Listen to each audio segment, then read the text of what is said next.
जम्मू काश्मीर तिरकुट पर्वत पर माँ वैष्णो देवी गुंफा अवस्थित।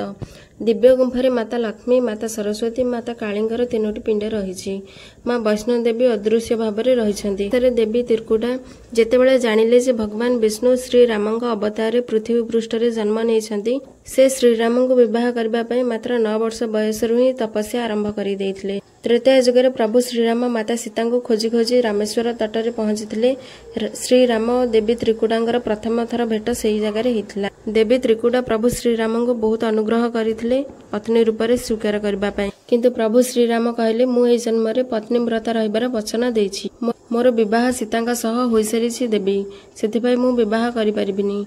देवी त्रिकुटा यह शुणी अत्यंत दुखी। प्रभु श्रीराम कहले देवी त्रिकुट पर्वत उपर एक दिव्य गुंफा रही, आपण सेठी जाई रुहंतु। कली जुगरे मु कल्कि अवतार नेबा परे आपनको विवाह करिबी। भगवान विष्णु नाम अनुसार देवी को वैष्णो देवी बोली कहुए।